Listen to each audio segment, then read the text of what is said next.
What type of SD card you should use with the Mission 1 Pro? Hello everyone, this is Ahmed done today. In this video, I'm going to talk about what type of SD card you should be using with your Mission Pro cameras, whether this is Mission 1 or Mission 1 Pro. Either one, the same SD card should work. And I'm going to also show you what SD card I use.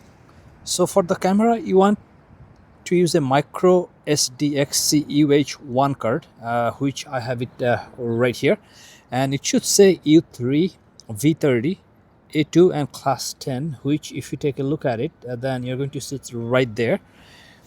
And these four markings are very important, because if your cards does not say that U3 and V30, then do not use for high resolution video on this camera, because it's not going to work. So the card I use every day is the SanDisk Extreme PRO microSDXC, which you are looking at right here.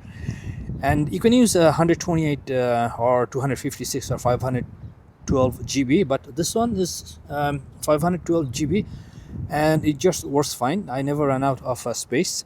And this card is rated for A2 app performance, U3 speed class, and V30 video speed class, and it can read up to 200 Mbps per MB per second, which is fast enough for the Mission 1 Pro mode, 4K or high bitrate as well.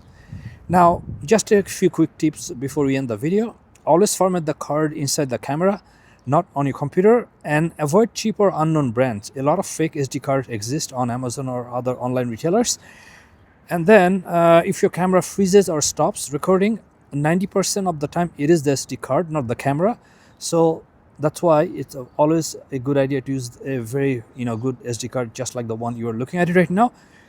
So the simple answer, or just to wrap up everything, always use a very good SD card like the one you're looking at, SanDisk Extreme PRO microSDXC UHS I with U3, V30, A2 and class 10.